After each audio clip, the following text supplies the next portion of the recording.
है परिवर्तन। हम कौन थे, क्या हो गए हो। इन सत्संगों में भी जहां भजन होना चाहिए, जहां चिंतन होना चाहिए, जहां आध्यात्मिकता चर्चा होनी चाहिए, वो नृत्य नाच क्यों करवाते हो? और कोई कराते हैं, दूसरे धर्म वाले करवाते हैं क्या? आप स्वयं अपनी संस्कृति को कहां ले जा रहे हो? क्यों इसका रूप बदलते जा रहे हो? जहां आध्यात्मिकता की चर्चा होनी चाहिए, राष्ट्रभक्ति की चर्चा होनी चाहिए, जब गाय की चर्चा होनी चाहिए, वह नृत्य कराकर मनोरंजन करते, ये भी रूप अपना अच्छा नहीं है। माफ करना मुझे गुजरात की धरती पर बैठे हुए सभी भक्तों, गरबा क्या है? माता जी की सच्ची उपासना के दिन है, जिन दिन मां की उपासना करनी चाहिए, आराधना करनी चाहिए। वह उपवास करके अखंड ज्योत के सामने बैठ करके संकल्प के साथ में उसकी साधना करनी चाहिए। ये मनोरंजन का विषय नहीं है। इसको मनोरंजन में क्यों ले आए? रातों रातों आप क्या गाते हो और क्या नाचते हो, क्या करते हो, दुनिया जानती है। इसलिए ये कहां से कहां चले गए हम लोग। ऐसे आपकी पूजा पद्धति देखो, पहले प्रत्येक घर के अंदर हवन होता था, उसके बाद में हम बदलते बदलते धूप पर आए, धूपिया करने लगे, फिर बदलते बदलते हम दीपक पर आए, घर में दीपक करने लगे, फिर दीपक से भी नीचे गए अगरबत्ती करने लगे, फिर अगरबत्ती से भी नीचे गए लाइट का बल्ब लगाकर ये 30 डिग्री। ये परिवर्तन क्यों किया आपने? ये परिवर्तन कहां तक करते रहोगे?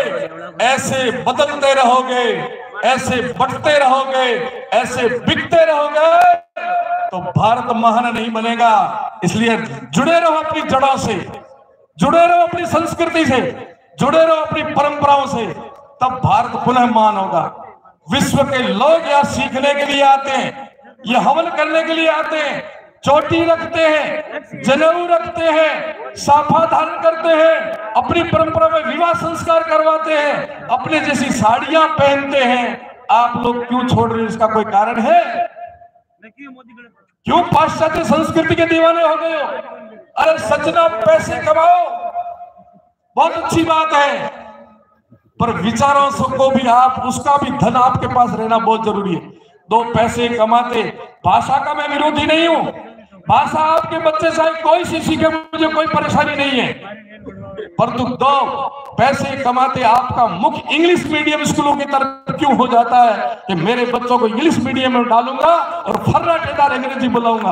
आपको पता होगा कैसे कैसे संस्कार सिखाए जाते हैं। नमस्कार पद्धति बदल दी जाती है, देवताओं से घृणा करा दी जाती है, और आपके सारे भारतीय परंपराओं को तोड़ मरोड़ करके हमारे घर में एक दूसरा कोई रूप धारण करने वाला पैदा किया जाता है। और जब कोई मेहमान आते हैं तो आप गर्व से उसको खड़ा करके इंग्लिश में बुलवा करके हमें बेइज्जती करना चाहते हो। हमें तब अच्छा लगेगा कि आपका बच्चा कोई न कोई गायत्री मंत्र बोले, तब आप गर्व करना। अंग्रेजी बोलने से कोई गर्व नहीं होगा। मैं आज एक परिवार में गया हूं, शायद परिवार यहाँ उपस्थित होगा, छोटे छोटे बच्चे आए, मैंने परीक्षा की दृष्टि पर उनसे कहा गया बोलो पहले ओम नमो भगवते वासुदेवाय। मैंने कहा गायत्री मंत्र बोलो, सभी बच्चों ने गायत्री मंत्र बोला। तब लगा कि इस घर के अंदर संस्कार है। एक बेंगलोर का मैं उदाहरण बताऊं। अरे मित्रों, पहले हम सब लोग अपना इतिहास जानते थे, हम कौन है, कौन सी परंपरा से हैं, कौन से हमारे पुरखे हैं, हमारे पुरखों का क्या योगदान है। आज के बच्चे, पहले मेरे गांव में जो कुछ बच्चे बैठे हैं, कल परसों में एक गांव में गया, एक छोटा सा तुतली भाषा में मदन सिंह जी साथ, मैं पापा का और पापा मम्मी की पीढ़ी पूरी। ये इतिहास रहेगा आपके पास? समाप्त हो जाएंगे हम लोग। इसलिए कभी अपनी इस विचारधारा को मत छोड़ो, अपनी संस्कृति से बड़ा प्रेम करो। आप सौभाग्यशाली नहीं, परम सौभाग्यशाली हो जो इस धर्म में, इस धर्म में आपने जन्म लिया, जो विश्व गुरु था और विश्व गुरु बनने जाएगा। आप आदि अनादि हो। और दुख और पीड़ा कहना चाहता हूं, आपके देश कितने, मुझे गिना के बता दो, कितने देश है आपके? ऐसा क्यों हुआ? क्योंकि आप तो सबसे पहले विश्व में आए थे ना। आप तो पूरी दुनिया पर, आपका जब छत्र छाया थी, पूरी दुनिया में किरणवंतो विश्वमारियम कहा जाता था। अखंड भारत है हमारा, पूरे विश्व में हमारा राज चक्रवर्ती राजा थे। आज सिकुड़ते सिकुड़ते एक इतनी सी सीमा क्यों बना ली? कहीं न कहीं अपनी उस कमी की तरफ भी ध्यान देना। और जो हमारे बाद में पैदा हुए, उन्होंने कितने 54 और 84 देश बना दिए, तो उसका भी कारण ढूंढना। इसलिए अपने हर एक चीज से प्रेम करना।